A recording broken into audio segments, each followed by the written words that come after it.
है, toxic matter है, वो कहाँ सबसे पहले इकट्ठा है। तो ये जो हम लोग गट हेल्थ की बात करते हैं, गट क्यों, हमारी आई हेल्थ होनी चाहिए, थ्रोट हेल्थ होनी चाहिए, किडनी हेल्थ होनी चाहिए।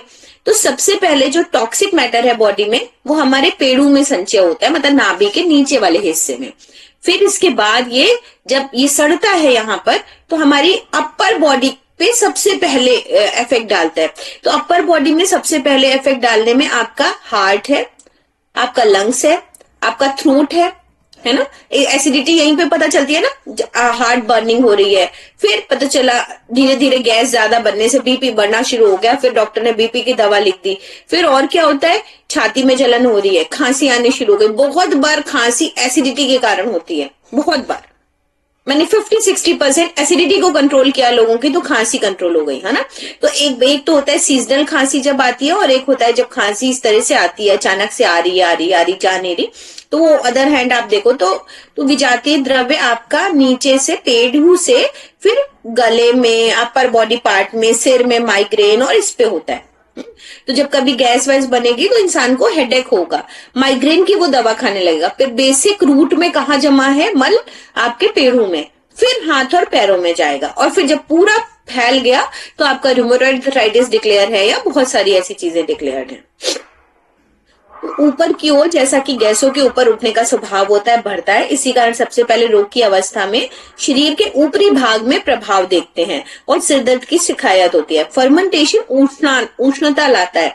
फर्मेंटेशन मतलब खाना सड़ रहा है। सड़ने में हम पॉजिटिव सेंस में सड़ रहा है तो खमीर उठ रहा है, विटामिन B12 डेवलप हो रहा है। और अगर पेट में सड़ रहा है तो कौन सा विटामिन B12 डेवलप हो रहा है, नहीं हो रहा। सड़ रहा है मतलब उससे गैस बनेगी तो ऊपर की तरफ उठेगी, तो सिर में दर्द आएगा सबसे पहले। रक्त का तापक्रम बढ़ने लगता है। अगर टेम्परेचर बढ़ेगा नहीं तो फर्मेंटेशन नहीं हो सकता। तभी से जब हम लोग खमीर उठाने की बात करते हैं डोसे का या किसी का, तो कहते हैं कि इसको धूप में रख दो, है ना, या कपड़े से लपेट दो, नहीं तो उसमें खमीर नहीं उठेगा। जलेबी बनानी है उसको लपेट दो, रैप कर दो कंबल से अगर बहुत ठंड है, या धूप में रखो। इस कारण बुखार आ जाता है। तो वो दिखाता है कि भाई अंदर फर्मेंटेशन हो रहा है। तो फर्मेंटेशन मतलब फीवरिश बाहर बॉडी है, गर्म हो रही है अंदर और सड़ रहा है खाना। इसी प्रकार कहा जाता है कि ज्वर तभी आता है जब शरीर में दोष संचित होता है तथा मल निष्कासन के तरीके अवरुद्ध हो जाते हैं। अब जो टॉक्सिन्स है पसीने के माध्यम से निकलना चाहिए था, वो निकल नहीं रहा, हमने एसी चला रखा है। पोटी होनी चाहिए थी, वो सड़ रहा है, वहां से निकल नहीं रहा। यूरिनेशन तेज फ्लो में हो नहीं रहा, ड्रॉप यूरिन हो रही है, यूरिन रिस्ट्रिक्टेड है। श्वास के माध्यम से हो नहीं रहा, गहरी सांस हम ले नहीं रहे। त्वचा के माध्यम से नहीं हो रहा, श्वास के माध्यम से नहीं हो रहा, यूरिन के माध्यम से नहीं हो रहा है, मोशन के माध्यम से नहीं हो रहा है। तो 4 जो मार्ग थे उनके माध्यम से नहीं हो रहा। पेट साफ नहीं होता, मूत्र कम निकलता है, त्वचा के रोम को बाधित होते हैं, श्वसन तंत्र प्रभावित होता है। यहां तक हम लोगों ने पहले पढ़ा। इस प्रकार ये स्पष्ट हो गया कि रोग का कारण शरीर में दोष संचय है। जब विजातीय पदार्थ शरीर के तंत्र में संचित होते हैं तथा जब फर्मेंटेशन होता है तो वे पूरे शरीर में फैल जाता है। फर्मेंटेशन से शरीर अस्वस्थ हो जाता है।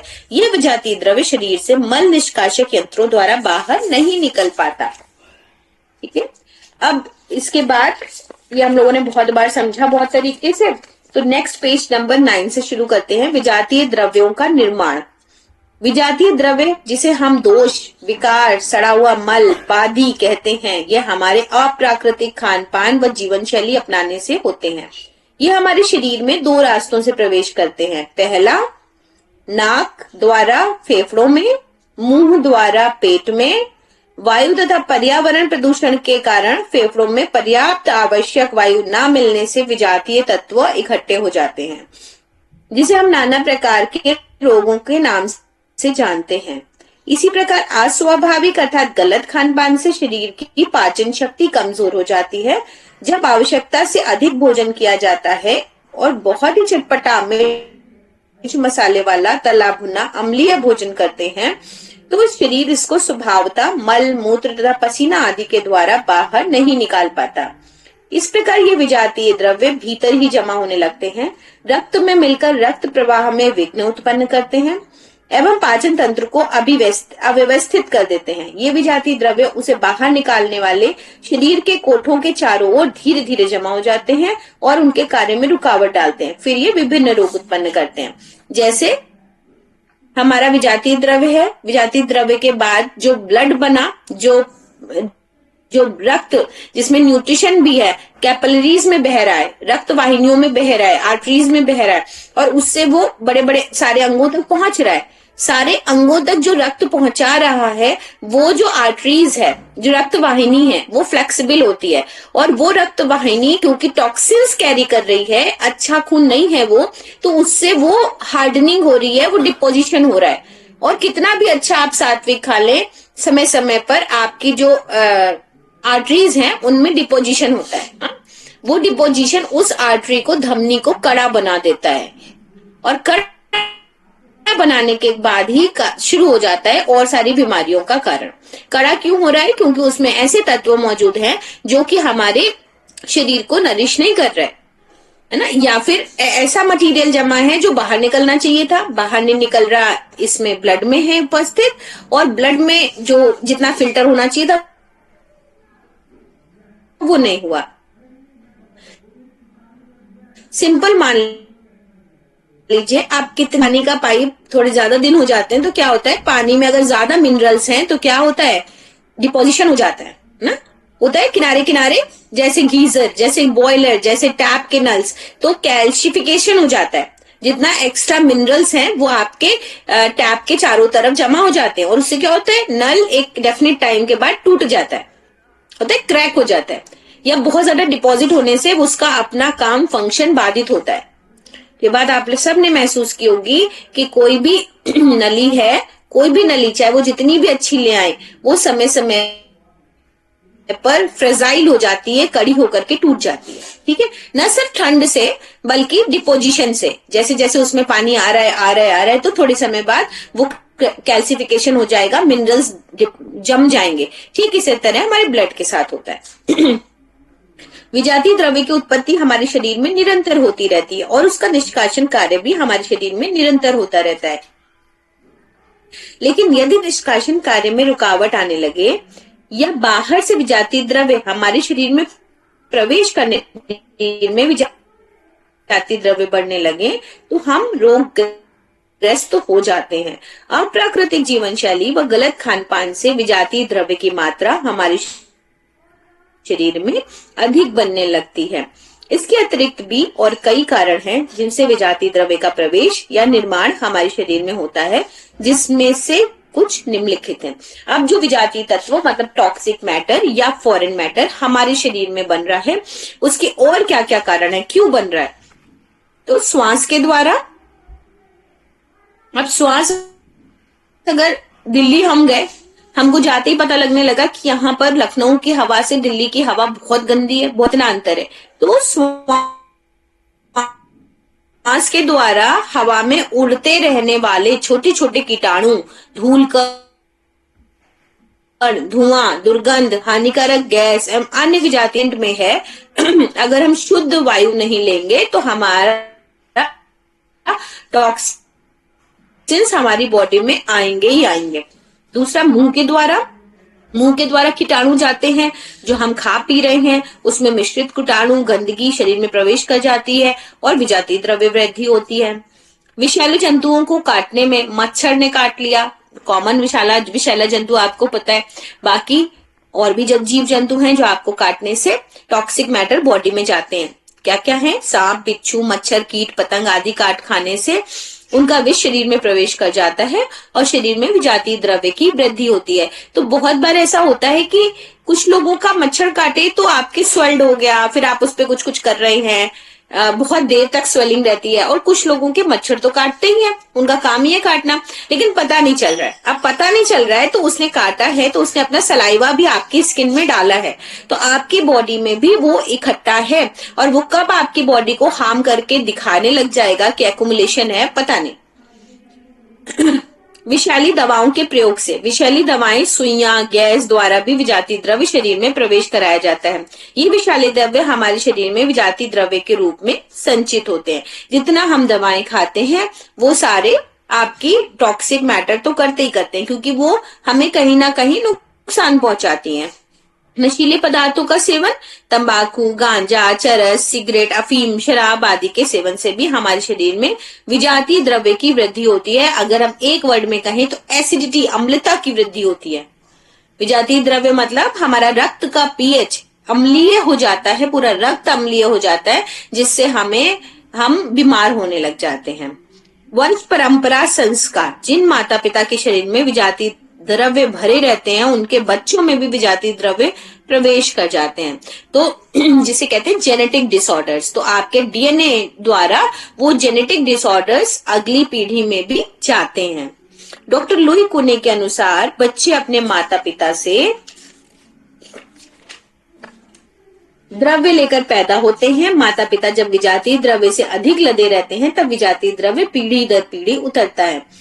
माता पिता की शक्ल जब बच्चों में उतर जाती है तब माता पिता का और विशेषकर माता का भी विजातीय द्रव्य उसी प्रकार के बच्चों में उतर जाता है।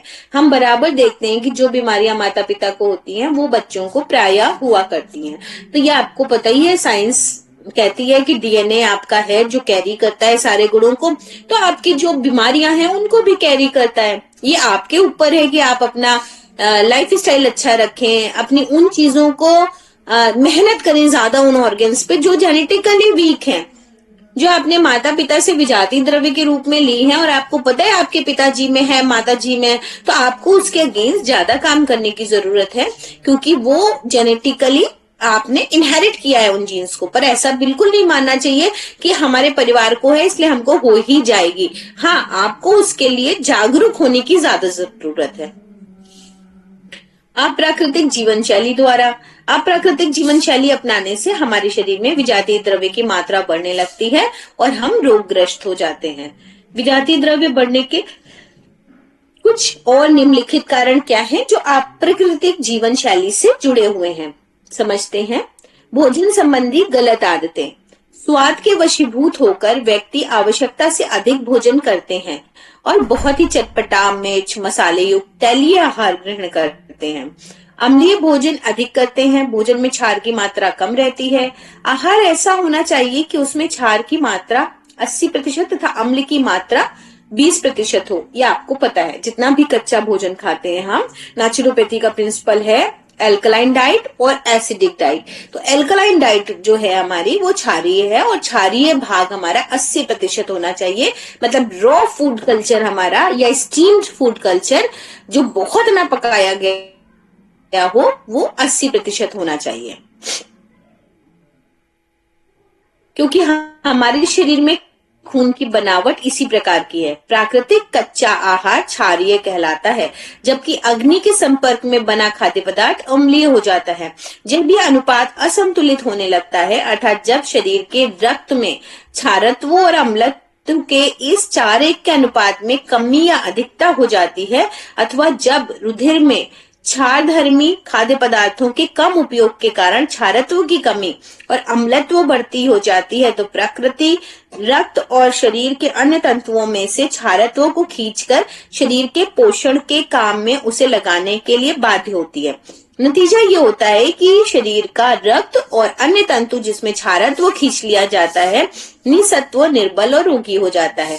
ठीक इसी प्रकार चीनी के बारे में कहा जाता है कि चीनी आपकी बॉडी से कैल्शियम को एब्जॉर्ब करती है अपने डाइजेशन के लिए, तो आपका ब्लड चीनी खाने के बाद एसिडिक हो जाता है। तो अगर आप ऑन एन एवरेज से ज्यादा शुगर कंटेंट यूज करते हैं, चीनी व्हाइट शुगर यूज करते हैं, कभी आपने मिठाई बना ली, बाकी चीनी चाय में डाल ली, बाकी और चीजों में भी चीनी आ गई, तो आपकी अम्लता हो जाएगी और बाकी बॉडी भी कमजोर हो जाएगी। क्यों? क्योंकि चीनी का डाइजेशन तभी होगा जब बॉडी से कैल्शियम, अब उसके पास कैल्शियम कहाँ से आएगा डाइजेस्ट होने के लिए? तो बॉडी के ब्लड में जो चीजें हैं कैल्शियम है वो उसको मिलेंगी और तब उसकी प्रोसेसिंग होके वो डाइजेस्ट होगा। क्षारधर्मी खाद्य पदार्थों में सभी ताजे पके और खट्टे फल, विशेषकर नींबू जाति के, घरोष्ण दूध, ताजा मट्ठा, हरे साग, हरी सब्जियां, छिलके सहित मूली, प्याज, शहद, गुड़, मक्खन, किशमिश, कच्ची गरी, मीठा दही, गन्ना, गाजर, हरा चना, अंकुरित अन्य सलाद आदि आते हैं। जबकि अम्लधर्मी खाद्य पदार्थ क्या है? मांस, मछली, अंडा, पनीर, रोटी, दालें, सूखा मेवा, सफेद चीनी, मिश्री, मिठाइयां, चाय, कॉफी, नशे की सभी चीजें, मुरब्बे, अचार, चटनी, खटाई, सिरका, तली भुनी चीजें, उबला हुआ दूध, खीर, चटपटे डिब्बों में बंद भोजन, नमक, तेल आदि अग्नि के संपर्क में आई हुई अन्य वस्तुएं शरीर में जाकर भोजन क्षार अथवा अम्ल जातीय पदार्थ में बदल जाता है। तो कहने का मतलब है कि अल्कलाइन डाइट को हमें ध्यान में रखना चाहिए, और अगर हम अल्कलाइन डाइट को ध्यान में नहीं रखेंगे, एसिडिक भोजन खाएंगे। मान लीजिए कोई व्यक्ति कहता है हम तो भाई घर ही का खाना खाते हैं। आधे से ज्यादा लोग आके हमको कहते हैं कि हम घर का खाना खाते हैं, सात्विक खाते हैं, समय पर खाते हैं। जब पूछो क्या खाते हैं, तो सुबह पोहे से स्टार्ट होगा, चाय से स्टार्ट होगा, फिर पोहा होगा, फिर दाल चावल सब्जी रोटी होगा, फिर शाम को फिर चाय और कोई ब्रेड या सैंडविच या ऐसा स्नैक्स होगा जो उनका दलील होगा कि हमने घर पे बनाया है, और फिर रात का खाना होगा जो कि पका हुआ होगा, पूरी तरह पका हुआ होगा, जिसमें पराठे जरूर से होंगे। अब इस डाइट में ना तो विटामिन सी है, ना आंवला है, ना आंवले का जूस है, ना कच्चा सलाद है, तो और 3-3 बार भोजन है, और काम करने को कुछ भी नहीं है, बैठे बैठे हमारी तरह ज्ञान देना है। ऐसे लोग हैं, क्योंकि ऐसे लोग ज्यादा बीमार पड़ते हैं ना। तो जब आपका बॉडी खर्च ही नहीं कर रहा, जब आप उसको डाइजेस्ट नहीं कर रहे हैं, तो आपका वो भी अम्ल में परिवर्तित हो रहा है जो खा रहे हैं आप। तो ब्लड की एसिडिटी, अम्लता बढ़ रही है, जिसकी वजह से विजातीय पदार्थ बढ़ रहा है। ठीक है, तो भोजन संबंधी गलत आदतों में ध्यान दीजिए कि 80% क्षारीय हो, 80% ना सही, आपका 50% आप कच्चा भोजन खाने की आदत डालें। हर प्लेट में हर बार आपको ये पता होना चाहिए कि अगर आपने एक प्लेट में आप पूरी सब्जी रखे हैं और पकी हुई है, तो आपको साथ में चटनी, सलाद, ये सब बढ़ाना ही बढ़ाना है। कुछ नहीं तो एक प्याज एक टमाटर साथ में खाने में कुछ नहीं जाता। अभी गाजर आ रही है, मूली आ रही है, खीरा आ रहा है, तो एक टाइम पे खीरा ले लें, एक टाइम पे मूली ले लें, एक टाइम पे गाजर ले लें, कुछ भी रॉ 2 चीजें उठाएं साथ में कि नहीं आपको खानी है।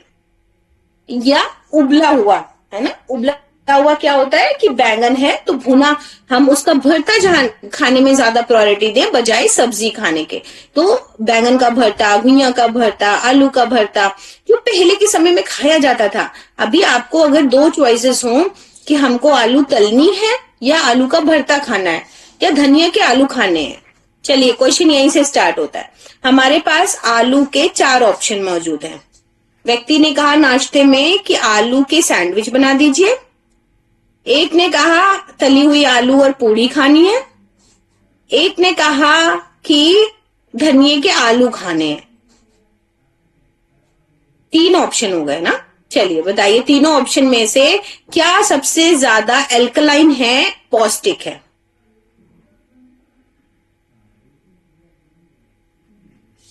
पूड़ी सब्जी है, सैंडविच है आलू का, और तीसरा ऑप्शन है धनिये का आलू। मैं पढ़ाऊंगी नहीं अगर बोलेंगे नहीं आप लोग। धनिया के आलू मैम। अच्छा प्रेम जी, आप? हेमंत जी? जी मैम, धनिया का आलू। और सेकंड नंबर पे 3 ऑप्शंस दिए हैं। फर्स्ट नंबर पे क्या है, सेकंड पे क्या है, थर्ड पे क्या है?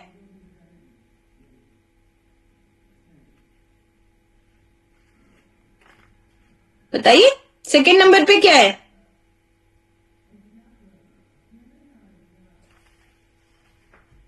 कैसे भोजन संबंधी गलत आदतों को ठीक करेंगे?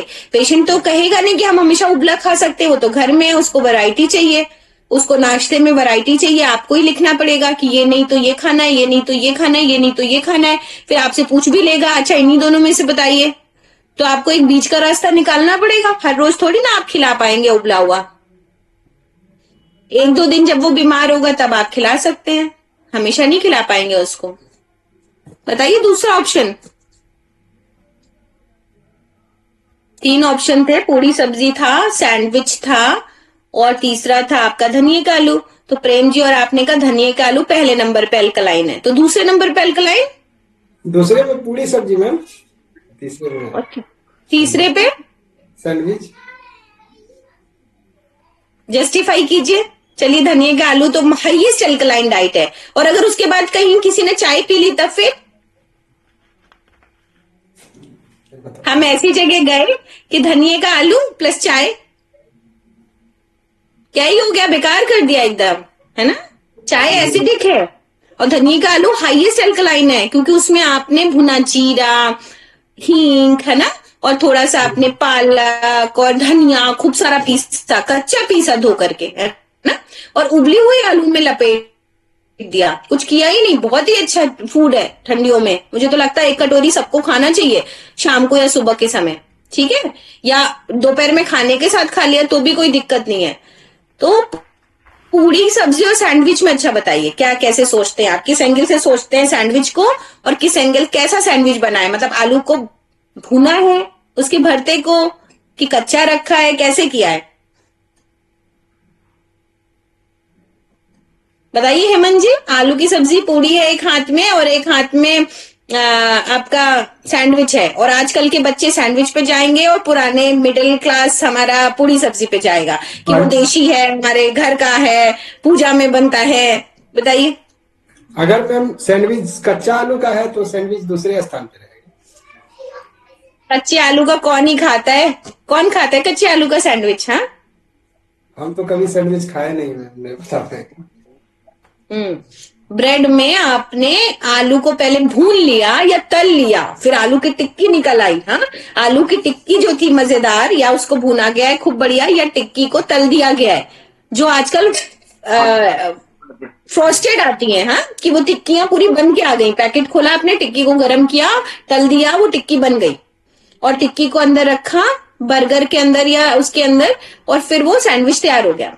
और उसमें आपने खूब सारे कहने को कच्ची सब्जियां डाली, डेकोरेटिव, उसके ऊपर आपने खीरे की लेयर लगाई, उसके ऊपर प्याज की लेयर लगाई, उसके ऊपर टमाटर की लेयर लगाई, उसके ऊपर बंधे कुछ कुछ डाले, थोड़ी सी क्रीम डाली, और कहने को कि हम तो जी सैंडविच खाते हैं। मान लीजिए इसमें पनीर डाल दिया, अब बताइए पूरी सब्जी या फिर पनीर सैंडविच?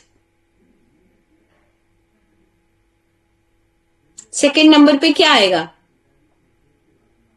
पूरी सब्जी में। सैंडविच में अगर ज्यादा कुछ कुछ डालेंगे तो फिर एसिडिक को भी हो सकता है। अब बताइए प्रेम जी, पनीर सैंडविच जिसमें खूब सारे पनीर, कच्चे पनीर के साथ खूब सारी सब्जियां हैं, और पूरी सब्जी वर्सेस? नहीं बता पाएंगे मैम इसका। और 2 लोग जुड़े हुए हैं, कृपया रोशनी डालें, बोलें।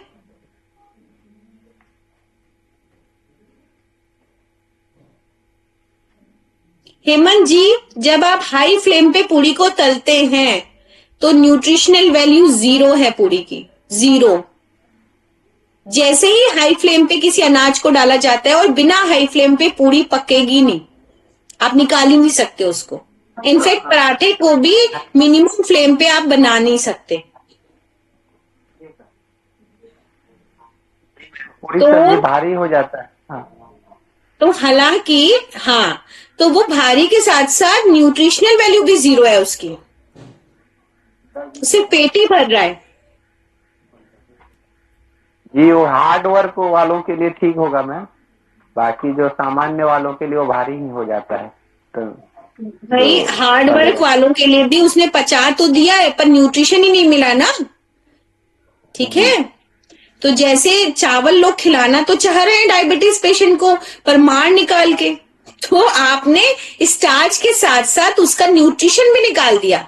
इससे तो अच्छा आप मत खिलाइए, या खिलाइए तो 1 सर्विंग खिलाइए, ठीक है, पर मार निकाल के चावल तर्क संगत नहीं है। मोटा कण वाला चावल बनना चाहिए माड़ सहित, जिसमें न्यूट्रिशनल वैल्यू हो उसमें।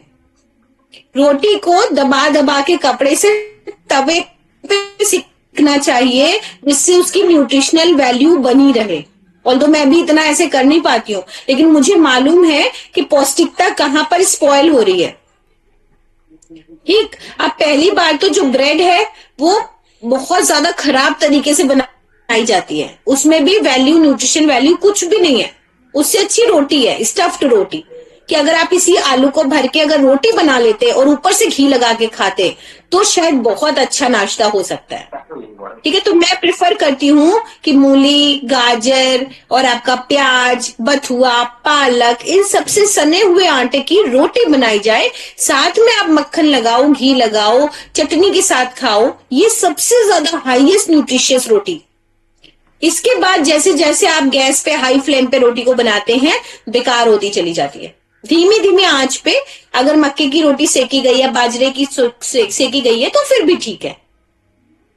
तो सबसे पहले ब्रेड का, अभी आजकल का जो यूथ होगा फिर आप कैसे उसको मना करेंगे? वो तो कहेगा कि इतनी सही सब्जियां जा रही है, वो उसको न्यूट्रलाइज कर देंगी। कम से कम आपके उस तले हुए से तो अच्छी है। कि मान लीजिए ब्रेड का एसिडिटी मान लीजिए 100% है, पर उसके अंदर जो हमने सब्जियां डाली वो 80% सब्जियां डाल दी हमने और 20% पनीर डाल दिया कच्चा, जो कि इंपॉर्टेंट है शरीर के लिए। तो वो तो कहेगा कि वो ज्यादा अच्छा है ना। अगर उसके एवज में देखें तो हमने सैंडविच में पनीर वेजिटेबल सैंडविच, जिसमें हमने 80% न्यूट्रिशन ले लिया, 20% वो बेकार था मान लो। अब पूरी और सब्जी के पैरेलली अगर हम देखें तो पूरी सब्जी में 20% न्यूट्रिशन लिया, 80% वो बेकार हो गई। समझ रहे? और कहीं किसी ने तली हुई आलू बना दी, आलू की भुजिया जो तेल में डाल के हाई फ्लेम पे हलवाई की तरह बना दी, तो वो तो और बेकार हो गई। बात ये नहीं है कि पचा पा रहा है कोई कि नहीं पचा पा रहा। पचा तो आज का इंसान दाल चावल भी नहीं रहा, समझ रहे? पचा तो वो दाल चावल भी नहीं पचा पा रहा है। चले तो थोड़ा थोड़ा सही हो गया है, थोड़ा थोड़ा मतलब समझ गया। ठीक है, ये व्यक्ति विशेष, परिवार विशेष, समाज विशेष के आधार पे आप चयन करेंगे।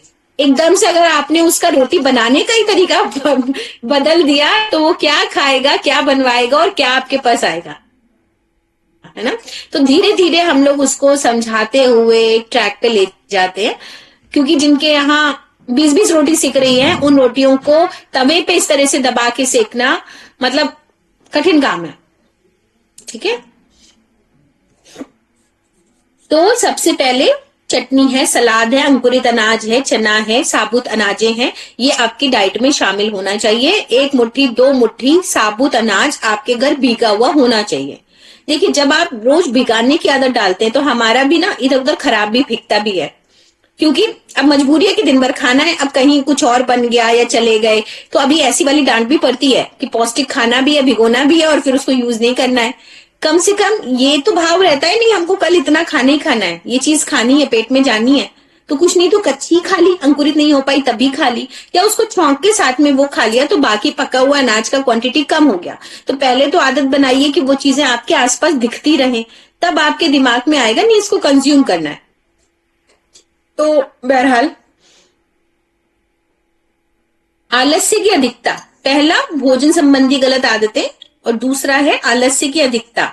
आलस्य की अधिकता से हम अपने शरीर का उचित ध्यान नहीं रखते, मैले गंदे रहते हैं, शरीर की क्रियाशीलता भी कम हो जाती है, स्वच्छता का ध्यान नहीं रख पाते, आसन व्यायाम जो हमें करना चाहिए वह हम नहीं कर पाते।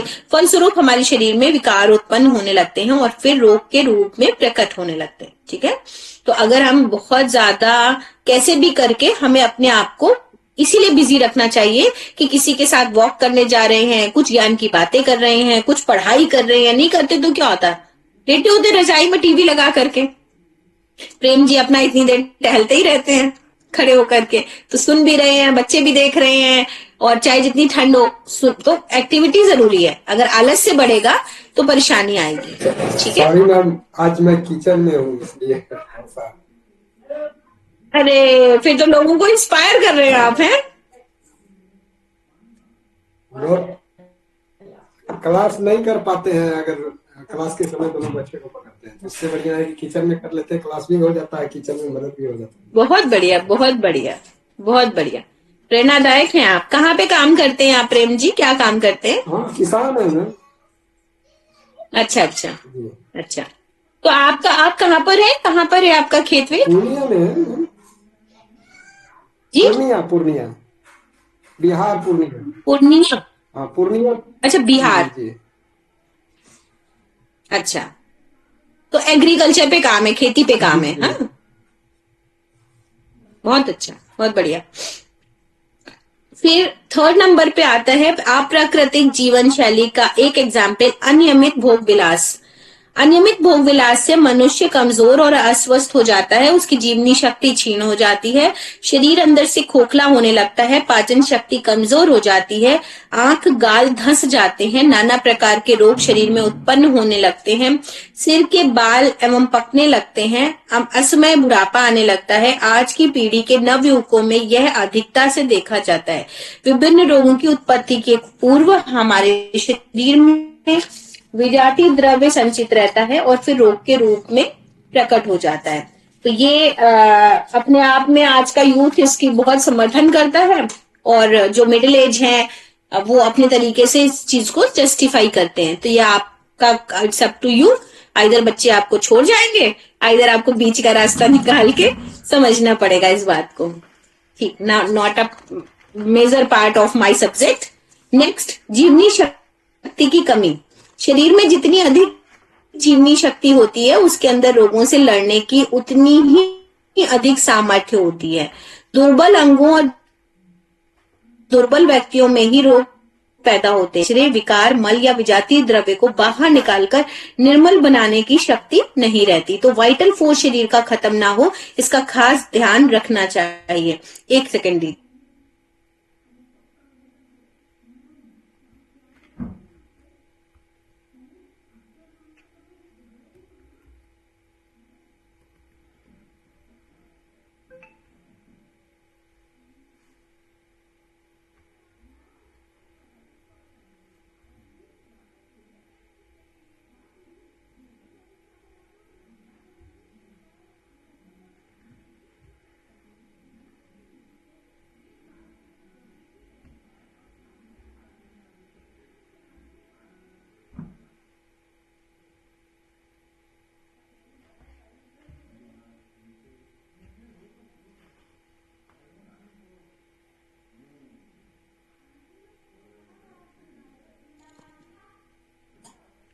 तो नेक्स्ट हो गया जीवनी शक्ति की कमी, मिथ्योपचार।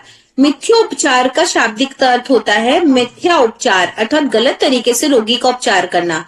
प्राकृतिक चिकित्सा में रोग का मूल कारण विजातीय द्रव्य को माना जाता है। अब जैसे कल की बात कर लें तो हमारे पास जो 10 दिन से पेशेंट आ रही थी वो बीपी की दवा खाती थी, तो हमने उनको जस्टिफाई किया कि आपको बीपी गैस बनने से है, तनाव से है, एसिडिटी से है, आप उसका इलाज करो, बीपी की दवा आपका इलाज नहीं है। तो वो मिथ्या उपचार था कि बीपी बढ़ रहा है तो किस वजह से बढ़ रहा है उसको ना देख के बीपी की दवा दी जा रही थी जो कि उनको अनइजीनेस दे रही थी, और रूट पे जो जड़ था प्रॉब्लम का उस पे काम नहीं हो रहा था। तो उस पे काम करने के लिए, समझने के लिए हमको ये बात समझानी पड़ेगी। आप सबको भी जड़ कहां पर है प्रॉब्लम की, क्यों ये प्रॉब्लम आ रही है वो समझना पड़ेगा।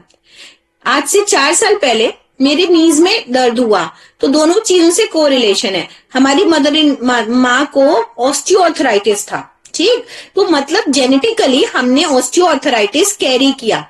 अब ऑर्थराइटिस जब आप 45 के हुए तो आपको ऑर्थराइटिस दिखने लग गया घुटनों में, अचानक से रात में टीज हो, पैर सीधा ना कर पाए, दर्द हो, क्या करना चाहिए था? आर्थराइटिस की दवा खानी चाहिए थी, या नी ट्रांसप्लांट कराना के तरफ बढ़ना चाहिए था, क्या करना चाहिए था? या मान लेना चाहिए था कि ये तो भाई जेनेटिक है, मम्मी को था, इसी उम्र में हुआ था, उन्होंने इंजेक्शंस लगवाए, फिर ट्रांसप्लांट कराया, इन सब की तरफ ही जाना चाहिए था? नहीं, हमने समझा कि इसका एक कारण वात रोग भी है। हमने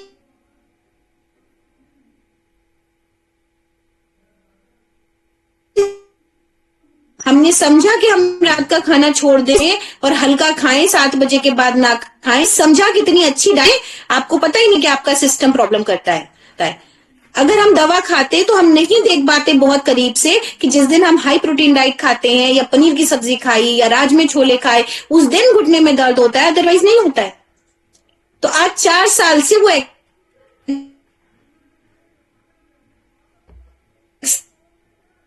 रिपोर्ट बढ़िया नहीं है, वज्रासन में बैठते हैं, एक्सरसाइज करते हैं, डाइटरी रेगुलेशन, सिर्फ डाइटरी रेगुलेशन, कोई ट्रीटमेंट नहीं। हम अपने पेशेंट्स को तो बहुत ट्रीटमेंट देते हैं, घुटने का ट्रीटमेंट देते हैं, हमने कोई ट्रीटमेंट घुटने का नहीं लिया।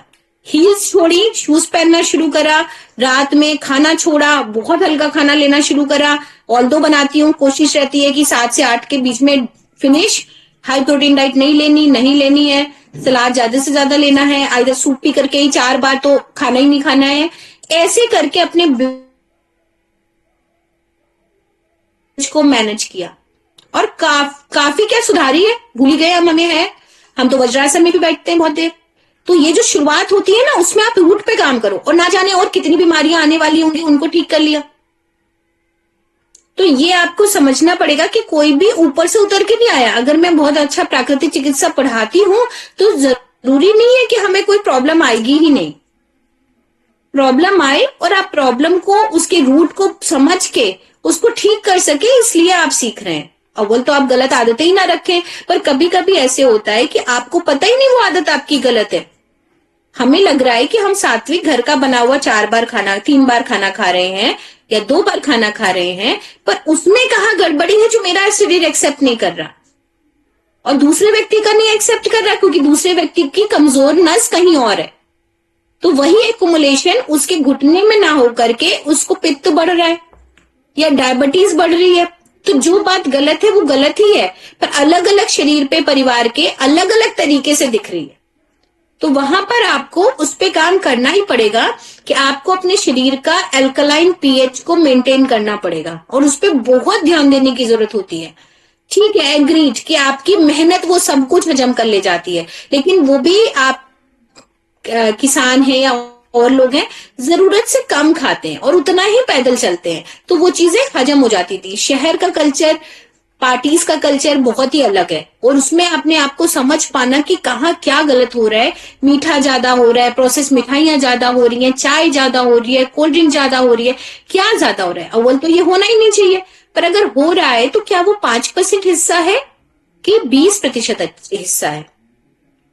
ठीक है, चलें। मिथ्योपचार मतलब जो प्रॉब्लम है उसका सही तरीके से उपचार होना चाहिए, मतलब उसकी जड़ कहाँ है। अगर माइग्रेन है तो माइग्रेन या हेडेक आपके ब्लड प्रेशर की वजह से भी हो सकता है, आपके तनाव की भी वजह से हो सकता है, आपके गैस की वजह से हो सकता है, आपके सर्वाइकल की वजह से हो सकता है। तो आपको ढूंढ निकालना है कि अगर किसी को सर दर्द हो रहा है तो किस वजह से हो रहा है। अगर मेरे पास आया पेशेंट डिप्रेशन की दवाएं खा रहा है 20 साल से, तो हमको उसको समझना पड़ेगा कि डिप्रेशन किस वजह से है। आकस्मिक दुर्घटना, स्वस्थ शरीर, स्वस्थ व्यक्ति को अचानक चोट लगने से अथवा आकस्मिक दुर्घटना त्वचा, मांस, शिरा, हड्डी आदि के टूटने फटने से अभिघातज रोगों की उत्पत्ति होती है। शल्य क्रिया भी इसी श्रेणी में आती है, क्योंकि चीर फाड़ भी तो सीधा वायु प्रहार भी है ही है। इन सभी के कारण हमारे शरीर में विजातीय द्रव्य की वृद्धि होने लगती है और शरीर रोगग्रस्त हो जाता है। तो कभी कभी अचानक चोट लग गई और चोट लगने से हमारा शरीर उसको हील करने में लग गया, तो हमारे शरीर की शक्ति थोड़ी क्षीण हुई। फिर हमने एलोपैथिक जो उपचार किया उसके कारण भी हमारी बॉडी का पीएच गड़बड़ा गया, उसमें विजातीय द्रव्य और बढ़ गया। तो उसके आधार पे आपको बीच बीच में फास्टिंग पे जाना चाहिए, उपवास करना चाहिए, जिससे आप अपनी शरीर की शक्ति अर्जित कर सके।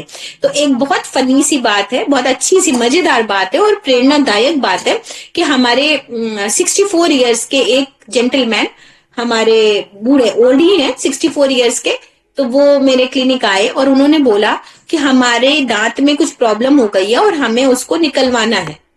अब निकलवाना है तो हम एंटीबायोटिक नहीं खानी है, तो मुझे मालूम है कि अगर मैं फास्टिंग पे चला जाऊं और आपकी प्राकृतिक चिकित्सा लूं तो उसमें हमको एंटीबायोटिक नहीं खानी पड़ेगी। तो हमने उनको कन्विंस किया अगर जरूरत पड़े तो खा लीजिएगा, लेकिन हाँ एग्रीड उतने दिन नहीं खानी पड़ेंगी। तो उन्होंने समझिए हमारे नेचुरोपैथी कराना शुरू करा है। गट क्लीनिंग हो रही है उनका, मतलब पेट में मिट्टी की पट्टी, गर्म ठंडी सिकाई, एनिमा और आपका जेंटल मसाज और स्टीमिंग हो रही है। तो अभी हमने उनको 15 दिन बाद दांत निकलवाने के लिए सजेस्ट किया है और उस दौरान उनको नेचुरल प्रोटीन बढ़ाने को कहा है। तो उसमें वो एग लेना चाहते हैं, वो भी रिकमेंड किया है, वो भी प्रोटीन है। तो वो अगर 20% हिस्सा है तो ठीक है। तो ऐसा आप जो बचपन से खा रहे हैं उसको बदल नहीं सकते, और हर किसी को सात्विक फंडामेंटल फिट हो जाए जरूरी नहीं है। तो आपको बहुत बारीक से सब्जेक्ट की पकड़ को मजबूत करना पड़ेगा। कि अगर प्रोटीन बॉडी के लिए उस समय जरूरी है तो प्रोटीन का सोर्स कहाँ से आ रहा है। अगर वो शुद्ध रूप में आपको मिल पा रहा है और व्यक्ति को बहुत विश्वास है अंडे पर और बचपन से खा रहा है, तो आपको उसको रिकमेंड करने के साथ साथ बाकी एवज में अल्कलाइनिटी बढ़ा देनी चाहिए, तो बात बन जाएगी। फिर रोगोत्पादक जीवाणु, यदि शरीर में जीवनी शक्ति कम है और पहले से ही विजातीय द्रव्य शरीर में भरा हो तो रोगोत्पादक जीवाणु विजातीय द्रव्य की मात्रा को और भी बढ़ा देते हैं। तो बहुत बार ऐसा होता है कि कोई भी व्यक्ति दिखने में तो स्वस्थ लग रहा है, पर कभी वो सिर दर्द की दवा खा रहा है, कभी घुटने की दर्द की दवा खा रहा है, कभी कंधे के दर्द की दवा खा रहा है क्योंकि वो पकड़ ही नहीं पा रहा है। एक हफ्ते पहले हमारे पास एक 50 साल की महिला आती है, उनके घुटने में दर्द था। सिंपल हमने 5 एक्सरसाइजेस सिखाई, उसको सिकाई करने को बोली, एक बार ठंडी और एक बार शाम को आप रैप कर लीजिए ठंडा कोल्ड पैक, सुबह गर्म पैक हीट कर दीजिए। भोजन सुधार करवा दिया, सुधार में सलाद बढ़ा दिया और जो चाय वाय पी रही थी कम करा दी, 1 बार कर दी, 3 बार पी रहा है तो 1 बार कर दी। 50% आराम था उनको, बिना किसी दवा के, बिना दवा के। तो जहां पर मांसपेशियां कमजोर हैं, व्यक्ति का वजन नियंत्रित है, तो समझना पड़ेगा और कहां वो क्या गलती कर रहा है। और जबकि वो 3-4 जगह डॉक्टर्स को दिखा के मेरे पास एक पेशेंट आता है, इतना जागरूक नहीं है कि सीधे प्राकृतिक चिकित्सा में आ जाए। वो 3-4 बार दिखा करके, एमवे के सप्लीमेंट खा करके, होम्योपैथिक खा करके, आयुर्वेदिक में गूगल खा करके मेरे पास आता है। तो हम तो चाहते हुए भी दवा उसको लिख नहीं पाते क्योंकि वो बहुत कुछ खा के आया होता है। तो जो बेसिक चीजें हैं उनको बताते हैं और उससे पेशेंट ठीक होना शुरू हो जाता है। आज एक हफ्ते बाद कुछ नया बताना था, तो कुछ नया में वो तो आपको फायदा हो ही गया है। अब ये हॉट एंड कोल्ड पट्टियां बांधनी है आपको 45 मिनट और स्टीम वाली सिकाई शुरू करवा दीजिए, हो गया कंसल्टेशन। ठीक भी हो रहा है पेशेंट, पैसा भी आ गया, बात भी बन गई। इस तरीके से आपको समझना पड़ेगा। कब्ज, क्योंकि एक ये भी बात है, बात पैसे की नहीं है, बात ये कि 1 महीने से कम तो कंसल्टेशन हम देते नहीं। 1 मंथ की सीधे 2100 रुपए की कंसल्टेशन हमारी, एक साथ आप और वीडियो कॉल पे किसी हफ्ते में 1 दिन बात। अब एक साथ आप अगर बहुत सारा ज्ञान दे दोगे तो वो कुछ नहीं करेगा, क्योंकि करना तो उसको अपने घर में है ना। तो आप थोड़ा, इससे उसकी रग भी पता चलेगी कि उसने किया था, कितना फायदा है। आप क्यों कहें कि 100% फायदा हो जाएगा, नहीं होगा। घुटने के दर्द का व्यक्ति है, 50 साल की उम्र में है, मेनोपॉजल कंडीशन है महिलाओं की, बहुत सारा और मानसिक दबाव है, तो आप उसको पहले थोड़ा सा उसको डोज दो और प्राकृतिक चीजें जो वो कर रहा है, सिकाई आप कर रहे हैं, अच्छा ऐसे नहीं ऐसे कर लीजिए, इस समय नहीं ऐसे कर लीजिए, ये वाली अभ्यास कर लीजिए, ये वाले खाने में परिवर्तन कर लीजिए, फिर आइए। हम चाहते तो हम तब भी बता देते कि 2 बार आप ये वाली सिकाई करो, ये पट्टियां भी बांधो, हमको मालूम है वो पस्त हो जाएगा। और जनरल दिनचर्या में जो सामान्य तरीके से इंसान जी रहा है, बच्चे को भेज रहा है, दिन भर कितना समय है उसके पास, तो चिकित्सक को ज्यादा से ज्यादा वो 2 घंटे दे सकता है, इससे ज्यादा चिकित्सा में डूबा नहीं रह सकता। तो हमें दूसरी चिकित्सा बंद करके ये चिकित्सा लिखनी पड़ेगी, इससे उसका क्रेज भी बना रहेगा और शरीर भी अलग अलग तरीके से ठीक हो जाएगा।